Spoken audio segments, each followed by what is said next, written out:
2 years after the massacre that had started everything, Ambassador Kim Tae-ho stood once again in the Imperial Council chamber on Centauri Prime, but the galaxy had changed beyond recognition.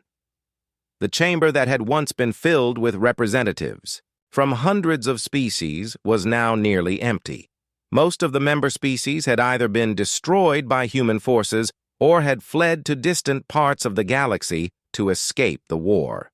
Admiral Choi Min-kyung stood beside Kim Tae-ho, wearing the uniform of the Human Liberation Fleet. Her ships surrounded Centauri Prime in a formation that blocked out the stars and cast shadows across the crystal spires of the imperial capital. The fleet represented the culmination of 2 years of human military advancement and industrial mobilization on a scale never before seen in galactic history. The holographic displays around the chamber showed the current state of imperial territory, and the image was devastating for the Vorthons who remained. More than 80% of the empire was now colored red, indicating worlds that had been destroyed or conquered by human forces. The ancient civilization that had ruled the galaxy for over 1,000 years was reduced to a few dozen star systems. Overlord Zenth stood before the human delegation, but he no longer radiated the confident authority that had once made entire species bow before Vorthon power. The crystal being was cracked and faded, showing the stress of watching his empire crumble under assault from beings he had once considered primitive. His voice had lost its musical quality and now sounded harsh and desperate. The Overlord offered everything he could think of to stop the human advance. He promised to return all imperial territory to the species that had originally inhabited it.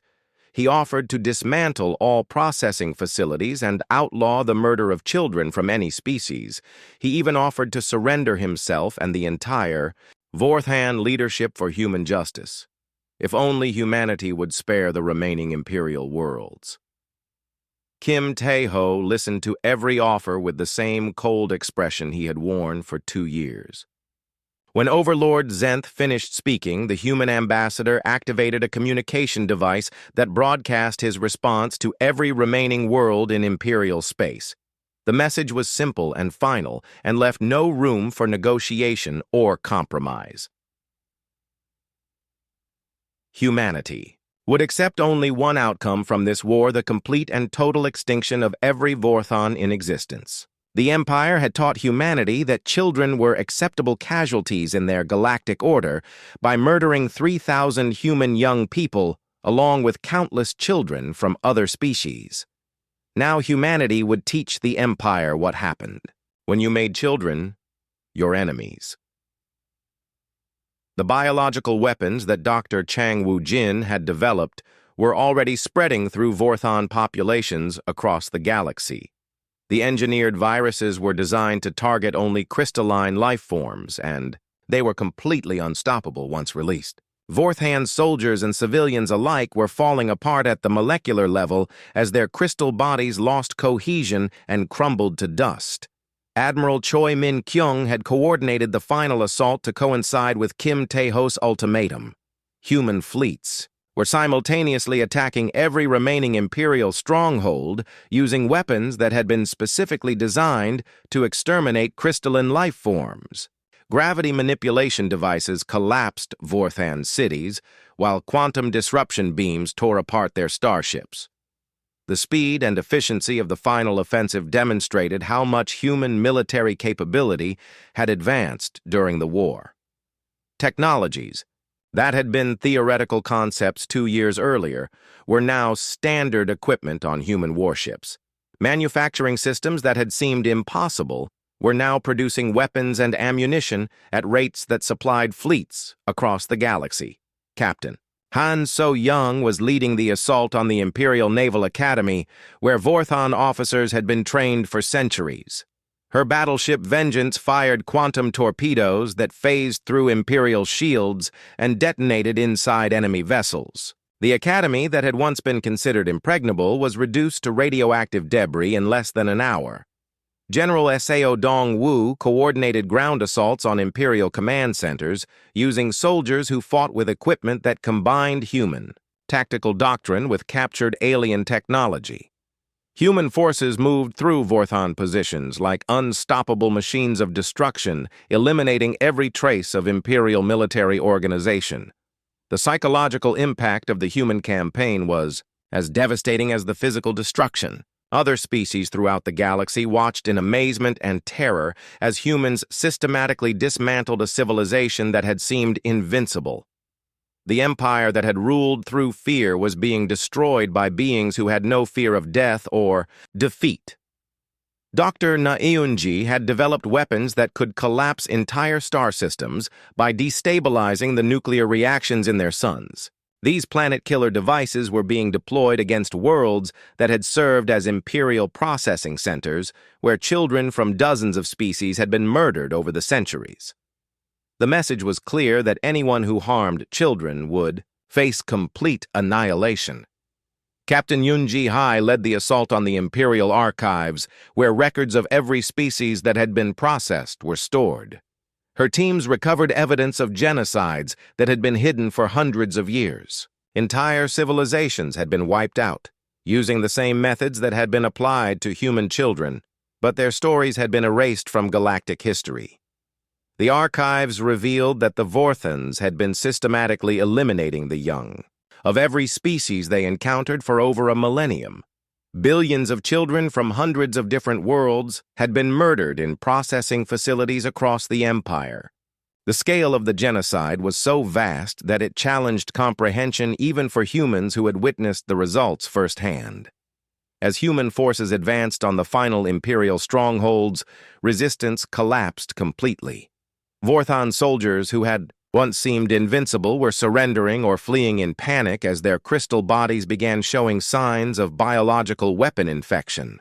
The viruses that Dr. Chang Wu-jin had created were spreading faster than Imperial medical teams could develop countermeasures. The end came with shocking suddenness considering the Empire's former power. Within 72 hours of the final offensive, beginning every major Imperial world had fallen to human forces. Vorthon military units that had controlled vast fleets just days earlier were reduced to scattered groups of refugees seeking shelter wherever they could find it. Overlord Zenth made one final attempt to negotiate when he realized that extinction was inevitable. He offered to reveal the locations of every processing facility and provide complete records of every species that had been genocided by the Empire. He promised to help humans find and resurrect extinct civilizations if only humanity would allow some Vorthons to survive. But Kim Tae-ho had not forgotten the sight of human children being loaded onto Imperial ships for processing. He had not forgotten the casual way that Overlord Zenth had explained that murdering children was standard Imperial procedure. The time for mercy had ended the moment the first human child died in an Imperial facility.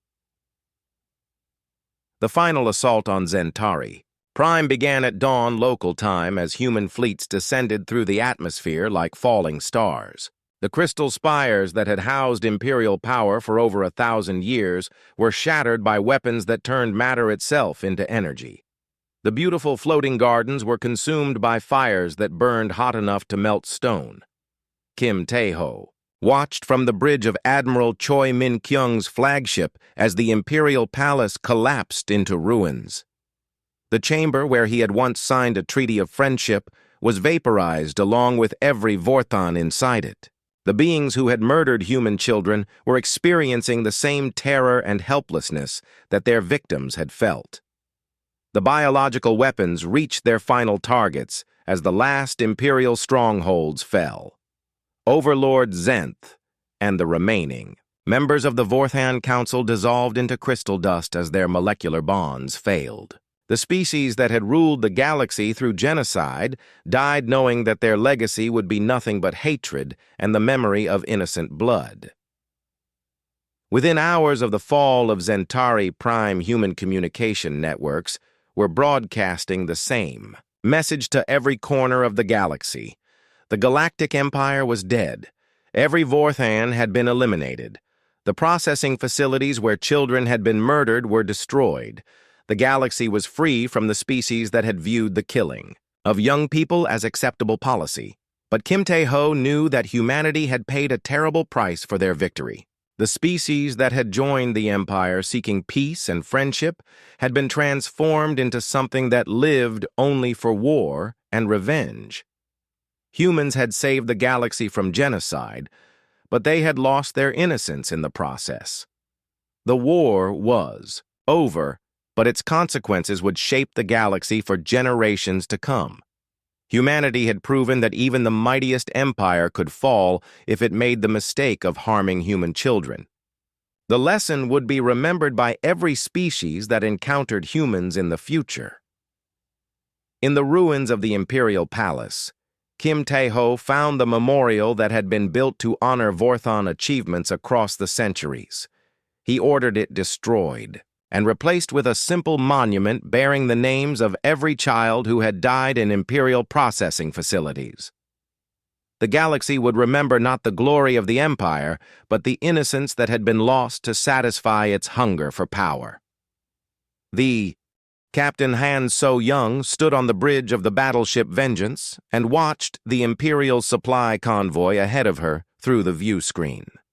The convoy consisted of 12 massive cargo ships protected by 8 Imperial warships that were each 10 times larger than her vessel. Under normal circumstances, attacking such a force would be suicide, but humans were no longer operating under normal circumstances. The Vengeance was one of 50 new human warships that had been constructed. In the 6 months since Kim Tae-ho's declaration of war, human shipyards had worked around the clock using manufacturing techniques that combined captured Imperial technology with human engineering principles that the Empire had never encountered. The result was vessels that looked small and fragile, but carried weapons that could crack planets. Captain Han So-young had volunteered for this mission because her 8-year-old nephew had been processed at New Seoul Colony. She had been a civilian transport pilot before the war, but grief and rage had transformed her into something that lived only to kill Imperial forces. Her crew of 30 volunteers shared similar stories of loss and similar dedication to revenge. The attack began without warning, as human tactical doctrine now demanded. The Vengeance dropped out of hyperspace directly in the middle of the Imperial formation and immediately began firing weapons that the Empire had never seen before. Gravity manipulation cannons crushed Imperial ships like tin cans, while quantum disruption beams tore holes in space itself. The Imperial warships tried to respond, but their shields were designed to deflect energy weapons and kinetic projectiles. They offered no protection against weapons that manipulated the fundamental forces of physics. Within minutes, 3 Imperial warships had been destroyed, and the remaining 5 were crippled and helpless. Captain Han So-young opened communication channels to the surviving Imperial ships and delivered the message that human captains were now giving to every enemy they encountered. Surrender was not an option. Mercy would not be offered. Every Imperial being who had participated in the murder of human children would be eliminated along with anyone who supported them. The cargo ships tried to escape, but human vessels were faster and more maneuverable than anything in the Imperial fleet. The Vengeance pursued them through hyperspace, using tracking technology that Dr. Na Yun-ji had developed specifically for hunting down fleeing enemies. There would be no escape for anyone who served the Empire. Back on Earth, Dr. Na Yun-ji was working 18-hour days in laboratories that had been constructed inside former shopping centers and sports stadiums. Every available space had been converted to weapons research and development. Thousands of scientists who had once worked on peaceful projects were now focused entirely on creating new ways to kill crystalline life forms. The breakthrough that changed everything came when Dr. Na Eun-ji's team discovered how to create localized gravity wells that could be projected at enemy ships. The technology was based on Imperial gravitational manipulation systems, but human modifications had made it exponentially more powerful. A single gravity well projector could tear apart starships or collapse entire space stations. Human manufacturing. capability had also undergone revolutionary changes in the months since the war began. Factories that had once produced consumer goods were now turning out weapons and ammunition at rates that defied every economic model. Humans had discovered that when their species' survival was at stake, they could accomplish things that seemed impossible. General Seo Dong-woo was coordinating military operations from a command center that had been built beneath Seoul in just 3 weeks. The center was connected to every human military unit in the galaxy and could coordinate simultaneous attacks across hundreds of star systems. Human forces were learning to fight as a single unified organism dedicated to the destruction of their enemies. The Imperial response to human attacks had been swift but ineffective. Admiral Krex had been given command of a massive fleet with orders to destroy human space forces and bombard human colonies into submission. But when his fleet arrived at human settlements, they found empty worlds and booby traps that destroyed entire squadrons. Humans had evacuated their civilian populations and transformed their colonies into military bases designed for one purpose: to kill as many Imperial forces as possible before being destroyed. Every building was filled with explosives, every landing pad was mined, and every communication array had been rigged to transmit viruses that could corrupt Imperial computer systems. The Empire had expected to fight a conventional war against human military forces, but instead found themselves facing an entire species that had become a weapon. Human children too young to fight were learning to build bombs. Human elderly too old for combat were designing biological weapons. Every human being in the galaxy had become a soldier dedicated to Imperial destruction. Commander Park Jae-sung had lost his 12-year-old son during the processing at New Seoul Colony, and the loss had driven him to develop tactics that horrified even other humans. He led squadrons of small ships loaded with nuclear weapons directly into Imperial capital ships, knowing that the crews would not survive, but not caring about anything except maximum enemy casualties. These suicide attacks were devastatingly effective because Imperial shields were designed to stop external weapons, not ships that rammed directly through them. Park Jae-sung's volunteers could destroy Imperial vessels that were 100 times larger than their own ships by simply flying into them at maximum speed with their weapons armed. The psychological effect on Imperial forces was even more destructive than the physical damage. Soldiers from other species had always fought to live, but humans seemed to fight to die as long as they could take enemies with them. Imperial commanders had no defense against an enemy that preferred mutual destruction to surrender. Dr. Chang. Wu Jin had survived the discovery mission to the dead Zalani world and was now leading teams that were developing biological weapons specifically designed to kill crystalline life forms. The weapons were based on engineered viruses that could corrupt the energy patterns that kept Vorthon bodies stable, causing them to literally fall apart at the molecular level. The first biological weapon was tested on captured Imperial forces, and the results exceeded all expectations. Vorthon soldiers exposed to the virus began losing cohesion within hours. Their crystal bodies became cloudy and brittle before finally crumbling into dust. The weapon was completely harmless to other species, but invariably fatal to the crystalline beings who ruled the Empire. Human tactics were evolving rapidly as the war continued. Traditional military strategy focused on controlling territory and protecting supply lines, but humans were fighting a war of pure extermination. They did not want to conquer Imperial space. They wanted to sterilize it of all life that had supported the genocide of human children. Captain Yoon Ji-hee, who had first discovered the truth about the Empire, was now commanding a fleet of research vessels that had been converted into mobile weapons platforms.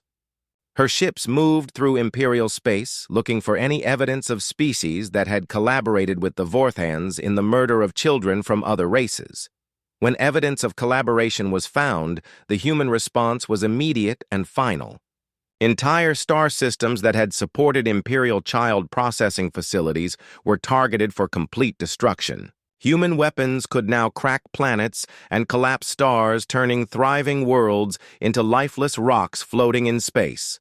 The Empire tried to negotiate as human forces advanced deeper into their territory, but humans refused all communication attempts. Ambassador Kim Tae-ho remained imprisoned on Zentari Prime, but his final broadcast had made humanity's position clear. The only acceptable outcome was the complete extinction of every being that had participated in or supported the murder of children. Imperial. Propaganda tried to portray humans as mindless monsters, but the truth was much more terrifying. Humans were fighting with cold, rational efficiency, guided by scientific principles and tactical doctrine that had been refined through thousands of years of warfare on their homeworld. They were not consumed by blind rage, they were motivated by calculated vengeance. The speed of human technological advancement was beyond anything the Empire had ever encountered. Weapons that were theoretical concepts in the morning were being deployed against Imperial forces by afternoon. Human scientists were combining captured alien technology with their own innovations to create instruments of destruction that defied known physics. Within 1 year of the war beginning, human forces had destroyed more than half of the Imperial fleet and occupied dozens of major Imperial worlds. The ancient Vorthon Empire that had ruled the galaxy for over a millennium was collapsing under assault from a species that had joined them seeking friendship and protection. The galaxy was learning that there was no fury like that of human parents, whose children had been murdered. The Empire had awakened something in humanity that would not rest until every trace of Imperial civilization had been erased from existence. The war would continue until either humanity was destroyed or the Empire was nothing but a memory written in the ashes of dead worlds. Human forces were no longer just fighting for revenge. They were fighting to ensure that no other species would ever again face the horror of watching their children disappear into Imperial procy. Ambassador Kim Tae-ho walked through the corridors of the Imperial Palace on Zentari Prime. But he was no longer the same man who had signed the treaty with such hope just months earlier. The news of what had happened to the children of New Sol, Colony and dozens of other human settlements had changed him into something cold and dangerous. His diplomatic smile was gone forever, replaced by a look that made even Imperial guards step aside. The quantum communicator hidden in his jacket was a piece of technology that Earth had developed in secret during the months since Captain Yoon Ji-hai had discovered the truth about the Zalani genocide. It could broadcast messages across the entire galaxy instantly and could not be blocked or interrupted by Imperial jamming systems. Today, Kim Tae-ho was going to use it to change the course of galactic history. Overlord Zenth and the Vorthon Council were meeting in emergency session to discuss what they called the human problem. Reports were coming in from across the Empire about human colonies that were refusing to cooperate with integration procedures. Some human settlements had even attacked Imperial enforcement ships that came to collect their children. The Vorthons were not concerned about human resistance because humans were a primitive single-world species with limited military capability. A few patrol ships and orbital bombardments would quickly convince the humans to accept Imperial authority. The integration process would continue as planned until all human children had been properly processed. Kim Tae-ho entered the council chamber without waiting for permission or following diplomatic protocol. Imperial guards moved to stop him, but something in his eyes made them hesitate. This was not the polite ambassador they remembered. This was something else entirely, and it radiated a kind of controlled fury that made the crystal beings nervous. Overlord. Zenth began to speak about human violations of Imperial law, but Kim Tae-ho cut him off with a gesture. The human diplomat reached into his jacket and pulled out the quantum communicator. The device was small and looked harmless, but every being in the chamber somehow sensed that it represented something terrible. Kim Tae-ho activated the communicator, and his voice began broadcasting to every human settlement in the galaxy, every ship in the human fleet, every government building on Earth, and every corner of human space. His words were also being recorded and transmitted to alien worlds throughout the Empire so that everyone would know what humanity was about to do. He spoke slowly and clearly so that every human being in the galaxy would understand exactly what was happening. He told them about the Zalani children who had been murdered 50 years earlier. He told them about Regulation 1247 and what it really meant. He told them about the processing facilities where human children had been taken, not for education, but for elimination. The council chamber became completely silent as Kim Tae-ho continued speaking. He listed the names of every human child who had been murdered by the Empire: 3,000 from New Seoul Colony, 800 from Busan Station, 1,500 from the mining settlement on Kepler 438c. The list went on and on until even the Vorthons began to understand the scope of what they had done. Then Kim Tae-ho did something that no species in galactic history had ever done before.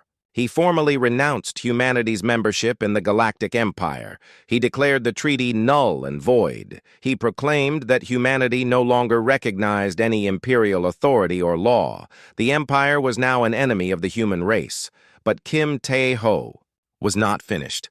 Looking directly at Overlord Zenth, he declared something that made the ancient crystal being take a step backward. This was not just a declaration of war. This was a promise of extinction. Humanity would not stop fighting until every single Vorthon in the galaxy was dead, and their empire was nothing but radioactive dust floating in space. The human ambassador explained that the Empire had made a critical error in judgment. They had assumed that humans were like other species who would accept the loss of their children as the price of imperial membership. But humans were different. Human parents would die before allowing harm to come to their young and human society, would sacrifice everything to protect its children. On Earth, President Oh Kyung-soo was watching Kim Tae-ho's broadcast along with billions of other humans. When the ambassador finished speaking, the president stood up and addressed his own message to the human race. Every factory on Earth would be converted to military production. Every scientist would work on weapons development. Every resource would be devoted to building the most powerful war machine in galactic history. Dr. Na Yoonji was already leading a team of physicists who were reverse engineering captured imperial technology and finding ways to improve it. Within hours of Kim Tae-ho's broadcast, she had developed theoretical weapons that could turn imperial shields against their own ships. Other teams were working on biological weapons specifically designed to kill crystalline life forms.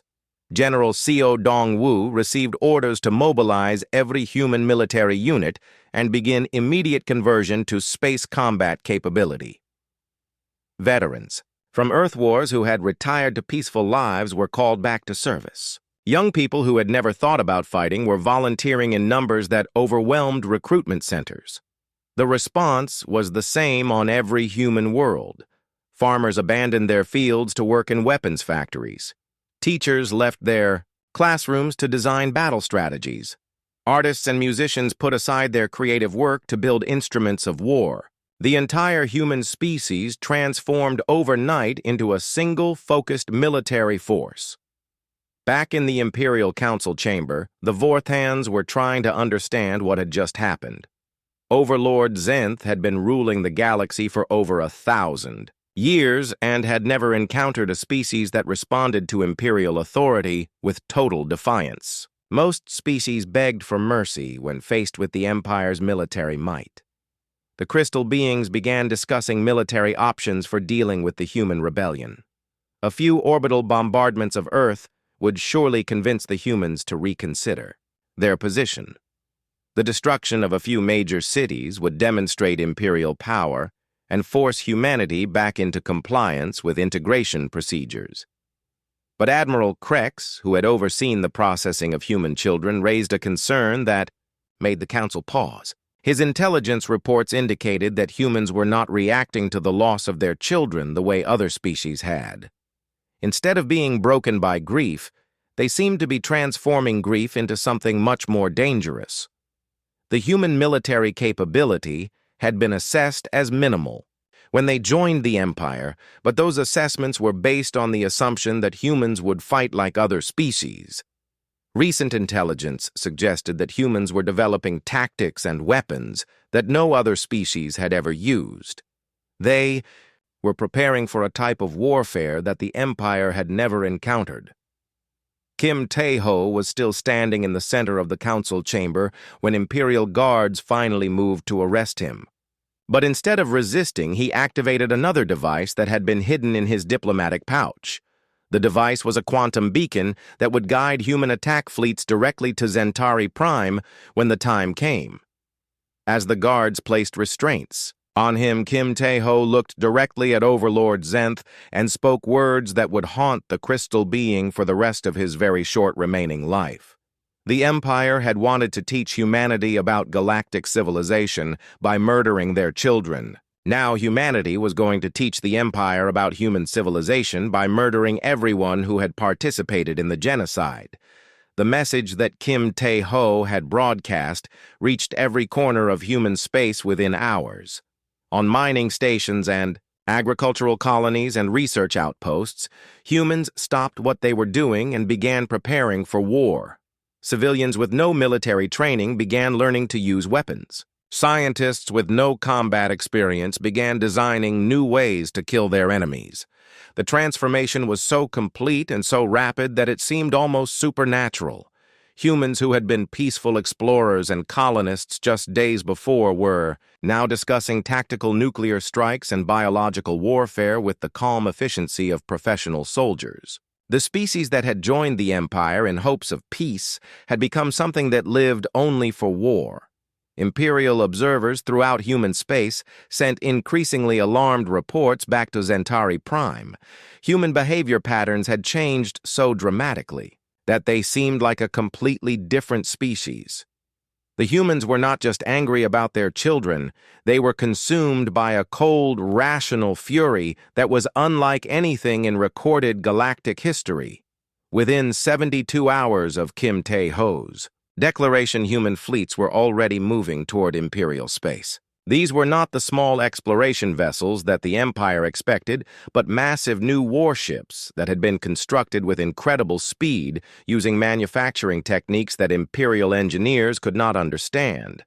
The Empire had ruled the galaxy for over a millennium by convincing other species that resistance was futile. Their military doctrine was based on overwhelming displays of force that broke enemy morale before serious fighting could begin. But humans appeared to have no morale to break, and no fear of death that could be exploited. The galaxy was about to learn that there was one thing more dangerous than any weapon in the universe. That thing was human parents, whose children had been murdered and who had nothing left to lose. The Empire had. The morning sun rose over New Sol Colony just like it had every day for the past 5 years since humans had first settled on the planet Harmony. Colony Administrator Kang Ho-jin stood on his balcony drinking coffee and watching children walk to school along the neat pathways that connected the residential areas. Everything looked peaceful and normal on what would become the darkest day in human history. New Sol Colony was home to 15,000 humans who had volunteered to build a new life among the stars. The colony had everything a human settlement needed, including schools and hospitals and recreational areas. Families had moved there from Earth to give their children opportunities they never could have imagined. 3,000 children called New Sol Colony home. 8-year-old Kang Yena was getting ready for school in her family apartment. She was excited because today her class was going to learn about the different species in the Galactic Empire. Her teacher, Ms. Lim Sun-woo, had promised to show them pictures of beings who lived on worlds made entirely of crystals and others who could fly without wings. Kang Yena had been born on Harmony and thought of it as home, even though her parents often talked about Earth where they had grown up. She loved the way the two suns made rainbow patterns in the sky, and how the gravity was light enough that she could jump higher than any human child had ever jumped before. This was her world, and she was happy there. Her father, Kang Ho-jin, had been chosen as colony administrator because he was good at organizing things and solving problems. He had spent 3 years making sure New Sol Colony had everything it needed to thrive. The colonists trusted him to keep them safe, and he took that responsibility very seriously. At 9 o'clock that morning, the routine was disrupted by an announcement over the colony's communication system. Kang Ho-jin was being summoned to the main landing area for an urgent meeting with Imperial representatives. This was unusual, but not alarming since Imperial officials visited colonies regularly to check on their progress. Kang Ho-jin walked to the landing area and was surprised to see not 1 but 12 Imperial ships sitting on the ground. They were sleek black vessels that he had never seen before, and they were much larger than the small transport ships that usually brought Imperial visitors. Soldiers in crystal armor were standing guard around the ships. Admiral Krex emerged from the largest ship and approached Kang Ho-jin with what appeared to be an official document. Admiral Krex belonged to a species called the Nexari, who looked like humans, except their skin was dark blue and their eyes were completely black. He wore the uniform of Imperial enforcement, which was different from the diplomatic uniforms that colony visitors usually wore. The document that Admiral Krex presented was written in several languages, including human English. It was signed by the highest authorities in the Imperial government and bore official seals that made it legally binding. The document declared that Imperial Regulation 1247 was now in effect for all human settlements within Empire space. Kang Ho-jin read the document with growing confusion and alarm. Regulation 1247 required the immediate relocation of all human juveniles under the age of 18 to Imperial educational facilities for cultural integration processing. The regulation claimed this was necessary to ensure proper development of Imperial citizenship among human youth. When Kang Ho-jin asked where these educational facilities were located, Admiral Krex simply said they were at secure locations where human children would receive the best possible care and education. Parents would be notified when the integration process was complete and their children were ready to return as proper Imperial citizens. Kang Ho-jin tried to explain that human children were already receiving excellent education at the colony schools, but Admiral Krex interrupted him. The regulation was not open to discussion or delay. Imperial law required immediate compliance, and any resistance would be considered treason against the Empire. Throughout the colony, Imperial soldiers were already moving from building to building with lists of names and addresses. They knocked on doors and politely informed parents that their children needed to come with them for processing. The soldiers were not violent or threatening, but they made it clear that cooperation was not optional. Ms. Lim Sun-woo was in the middle of teaching her morning class when Imperial soldiers entered the classroom. She tried to stay calm as they read from their list and called out the names of every child in her class.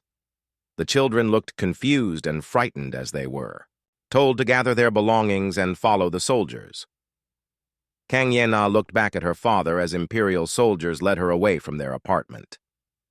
Kang Ho-jin tried to follow but was stopped by more soldiers who told him that parents were not permitted to accompany children to the processing facilities. He would be contacted when the integration process was complete. The children were loaded into the Imperial ships along with personal belongings and favorite toys. Many of them were crying and calling for their parents, but the soldiers assured them that everything would be fine. They were going to learn wonderful new things and would return home soon as better Imperial citizens.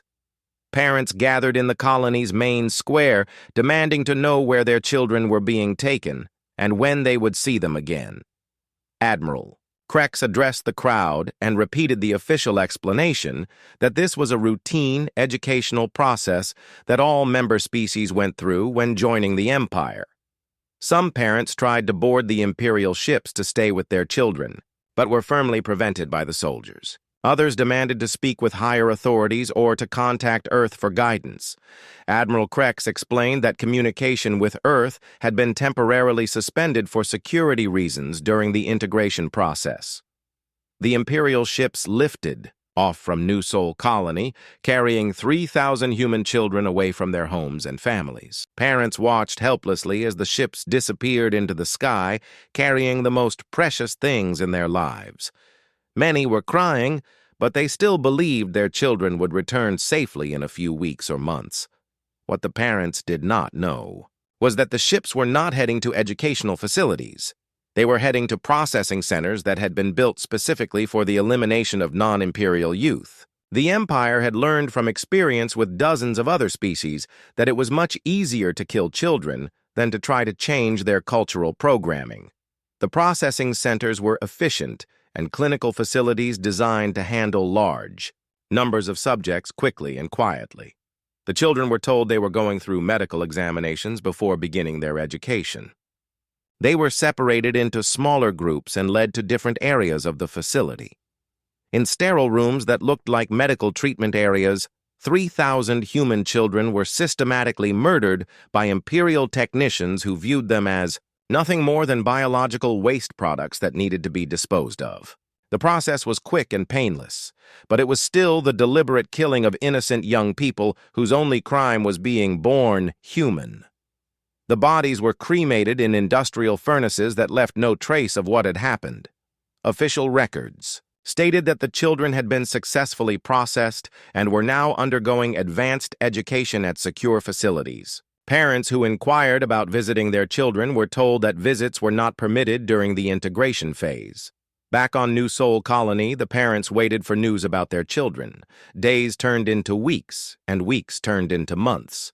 But no communication came from the processing facilities. When parents demanded updates, they were told that integration was proceeding normally and that patience was required. Some parents refused to accept the official explanations and began organizing their own investigation. They pooled their resources to send messages to other human colonies asking if anyone had heard from children who had gone through processing. The responses they received were terrifying in their consistency. No human child who had been taken for integration processing had ever been seen again. No parent anywhere in human space had received any communication from the educational facilities. No Imperial official could provide specific information about when the children would return or where they were being held. The horrible truth began to spread through the human colonies like a plague. The Empire had not taken their children for education. They had taken them for elimination. 3,000 children from New Sol Colony had been murdered along with thousands more from other settlements across human space. When the news finally reached Earth, the response was immediate and overwhelming. The human government demanded explanations from Imperial authorities, but received only bureaucratic responses about the necessity of proper integration procedures. No evidence was provided to show that any human children were still alive. President Ho Kyung-soo called an emergency session of the World Council and declared that humanity was facing an existential threat. The Galactic Empire was not the benevolent organization they had pretended to be. They were genocidal killers who viewed human children as disposable obstacles to their control. On Zentari Prime, Ambassador Kim Tae-ho finally learned what had happened to the children of New Sol Colony. The news came not from official Imperial sources, but from smuggled communications from human colonies. When he realized what the Empire had done to In, Captain Yoon-ji-hai had been exploring space for 15 years, but she had never seen anything like the planet below her ship. Kepler 442b looked like Earth from a distance with blue oceans and green continents, but something was terribly wrong. Her sensors showed that cities had been built there, but now they were all empty. No life signs appeared anywhere on the planet. The research vessel Discovery hung in orbit around the dead world while Captain Yoon tried to figure out what had happened. Her crew of 20 scientists and explorers were excited to investigate their first alien ruins. This was exactly the kind of discovery that made joining the Empire so amazing. They would learn about ancient civilizations and maybe find incredible technology. Dr. Chang Woo-jin was the mission's head scientist, and he could barely contain his excitement as they prepared to land. He had studied alien cultures for 10 years. and dreamed of walking through real alien cities. The readings from orbit showed massive structures and what looked like transportation systems. This could be the greatest archaeological find in human history. Captain Yoon decided to land near what appeared to be the largest city. The Discovery touched down in what had once been a beautiful plaza surrounded by tall spires that twisted up toward the sky like frozen tornadoes. Gardens that were now dead and brown stretched between buildings that looked like they were carved from single pieces of stone. The landing team put on their environmental suits and stepped out onto the alien world. The air was breathable, but Captain Yoon wanted to be careful. They had no idea what had killed the previous inhabitants or whether it might still be dangerous. The silence was complete, except for the sound of wind blowing through empty buildings. Dr. Chang Woo-jin immediately began taking samples and measurements. The architecture was incredible and unlike anything humans had ever seen. The buildings seemed to grow from the ground rather than being constructed. Walkways connected them at different levels, creating a three-dimensional city that was both beautiful and practical. As they explored deeper into the city, the team began finding personal belongings scattered around, clothing that was sized for beings about the same size as humans, tools and devices that showed these people had been highly advanced, pictures and artwork that showed a species with blue skin and 4 arms who seemed to live in harmony with nature. Captain Yoon found a building that looked like it might have been a school. The walls were covered with writing in a script that looked like flowing water. Tables and chairs were arranged in neat rows facing what must have been a teacher's area. Everything looked normal except for the thick layer of dust that covered everything. Dr. Chang Woo-jin was examining some kind of electronic device when he called out for Captain Yoon to come quickly. His voice sounded strange and worried. She found him standing in what appeared to be a playground area behind the school building. His face was pale, and he was pointing at something on the ground. Scattered across the playground were dozens of small skeletons. They were clearly the remains of children based on their size. The bones were picked clean and bleached white by years of exposure, but Captain Yoon could see that they were wearing what looked like school uniforms. Small backpacks lay nearby along with toys and books. The team spread out and began finding more evidence of what had happened here. Every school they investigated contained the same horrifying scene: children who had died where they played and learned. The adult skeletons were found in other parts of the cities, but the children were always found in groups in schools and playgrounds. Dr. Chang Woo-jin worked with the team's linguist to translate some of the writing they found. The species had called themselves the Zalani, and they had been members of the Galactic Empire for 50 years before their civilization ended. Records showed they had been a peaceful people who loved art and music and took great care of their children. Captain Yoon found a building that appeared to be a government center. Inside were official documents that had been preserved by the dry climate. With the help of translation software, they were able to piece together what had happened to the Zalani people.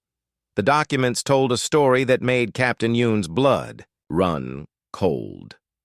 The Zalani had joined the Empire willingly, just like humans had done. They had been promised protection and technology in exchange for loyalty. For 50 years, they had been model citizens of the galactic community. But then something had changed. New laws had been passed by the Imperial Council. Something called Regulation 1247 had been implemented across Zalani space. The documents described the arrival of Imperial enforcement ships and the beginning of what was called the integration process. The integration process was described in clinical terms that made it sound routine and normal.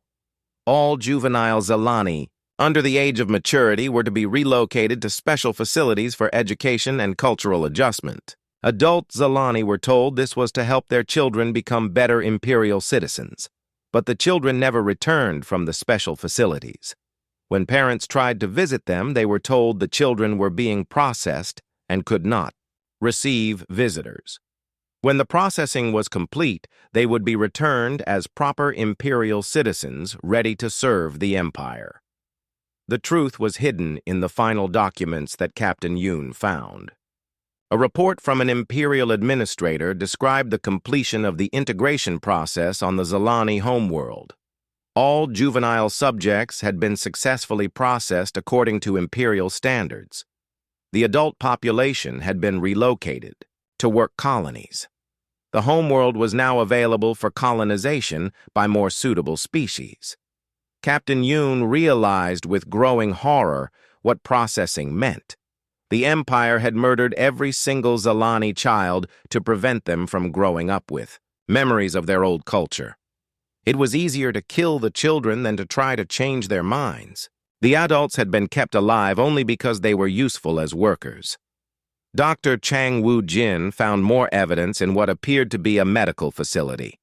The records showed that thousands of Zalani children had been brought there over the course of several months. None of them had ever left. The facility contained rooms that were clearly designed for mass killing with equipment that could eliminate large numbers of individuals quickly and efficiently. The team spent 3 days documenting everything they found. The evidence was overwhelming and undeniable. The Galactic Empire that humans had joined with such hope and excitement was guilty of genocide on a scale that was difficult to comprehend. An entire species of children had been wiped out simply because it was more convenient than education. Captain Yoon knew she had to get this information back to Ambassador Kim Tae-ho as quickly as possible. If this was standard Imperial policy, then humanity was in terrible danger. Human colonies were already being established on worlds designated by the Empire. Human children were already living on planets under Imperial protection. The Discovery left Kepler 442b and headed for the nearest communication relay at maximum speed. Captain Yoon sent encrypted messages to Earth and to Ambassador Kim Tae-ho on Centauri Prime. She included all the evidence they had gathered and her analysis of what it meant for humanity. The response from Earth was immediate and alarmed. President Oh Kyung-soo ordered all human colonies to be on high alert. Defense forces were quietly moved into position around human settlements. Diplomatic channels were opened to try to verify the information Captain Yoon had discovered. But when Captain Yoon tried to contact Ambassador Kim Tae-ho, she found that all communication with Centauri Prime had been cut off. Imperial authorities claimed there were technical difficulties with the communication systems. Human diplomats were told that repairs were underway and normal contact would be restored soon. Captain Yoon knew that the communication blackout was no accident. The Empire had discovered that humans had found the truth about the Zalani. They were already moving to prevent humanity from warning other species or organizing any kind of resistance. As the Discovery headed back toward human space, Captain Yoon watched the stars and wondered how many other species had suffered the same fate as the Zalani. How many civilizations had joined the Empire in hope only to watch their children disappear into processing facilities? How many parents had been told their children were being educated when they were actually being murdered? The worst part was knowing that it was probably already too late. If the Empire followed the same pattern with humans that they had used with the Zalani, then the killing had probably already begun. Somewhere in human space, Imperial ships were probably already moving toward colonies full of children who had no idea what was coming. Captain Yoon ordered her crew to prepare for the worst. They might be the only humans who knew the truth about the Empire, and it was their responsibility to make sure that truth reached Earth.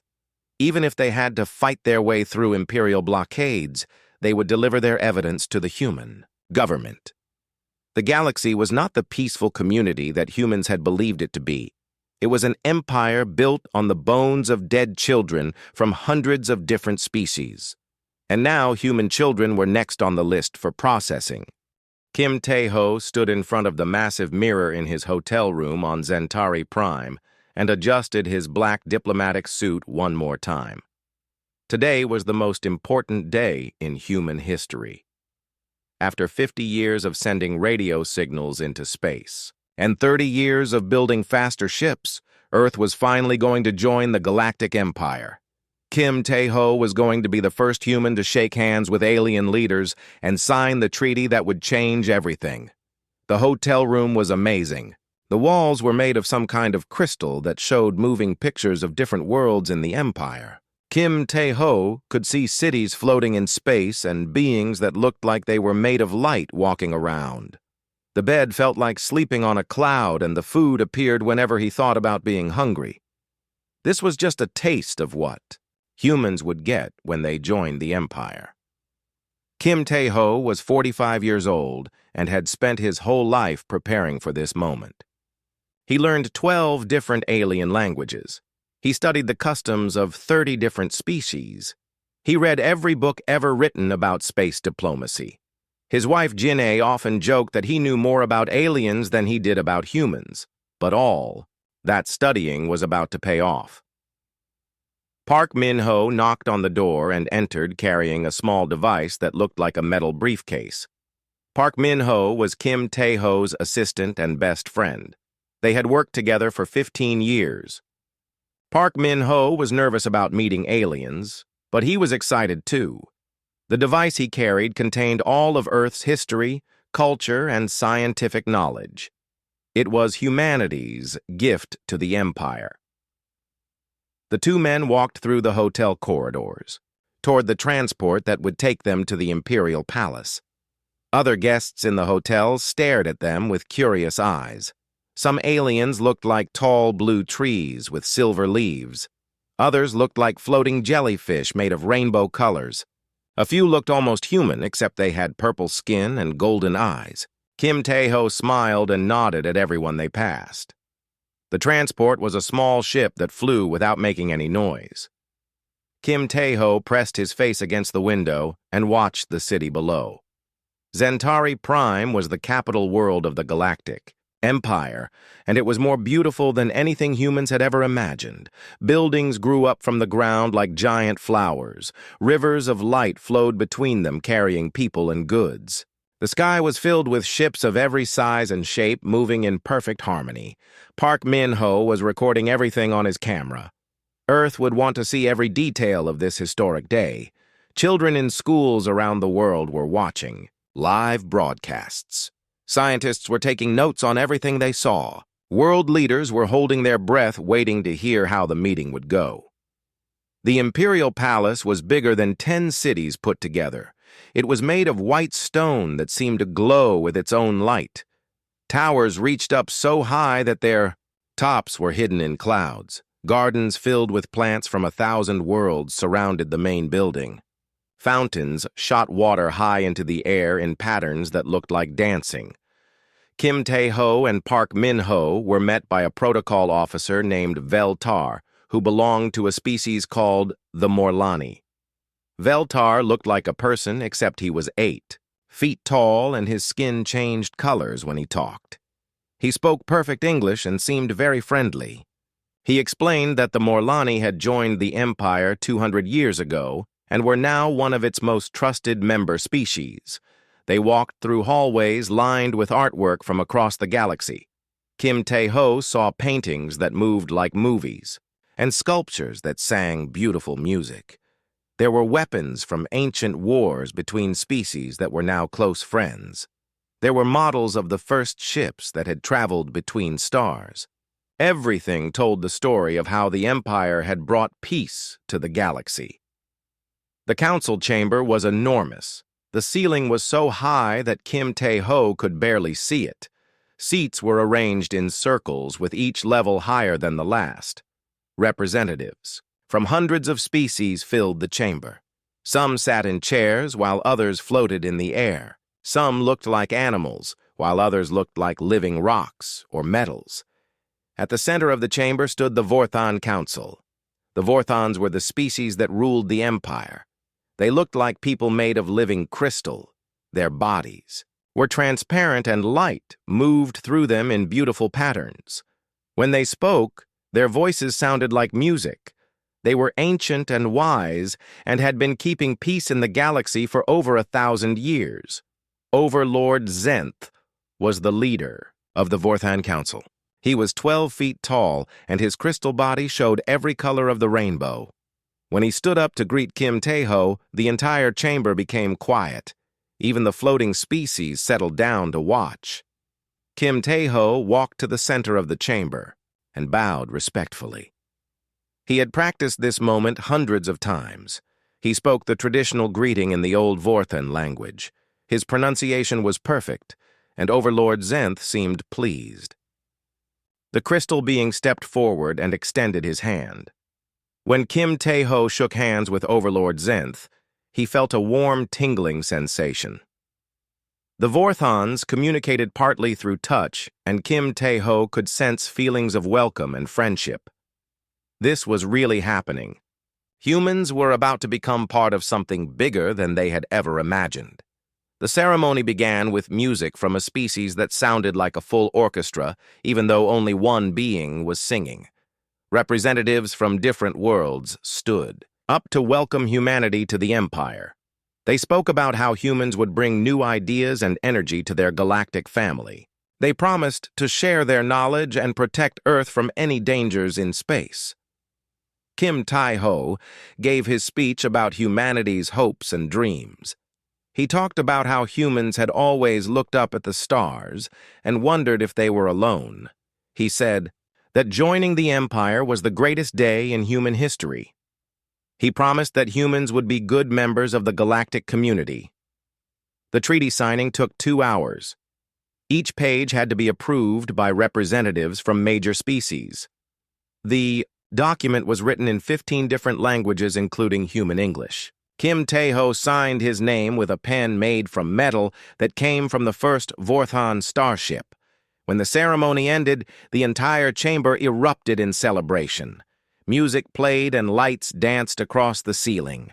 Beings from dozens of worlds came forward to congratulate Kim Tae-ho and welcome humanity to the Empire. Park Min-ho was so excited he could barely hold his camera steady. Back on Earth, people were celebrating in the streets.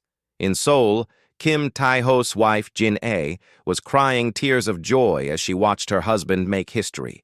In schools around the world, children were cheering and asking their teachers when they could visit other planets. Kim Tae-ho felt like the luckiest man in the universe. Humanity had worked so hard to reach this moment, and now their future among the stars was secure. The Empire would protect them and teach them and help them become more than they ever thought possible.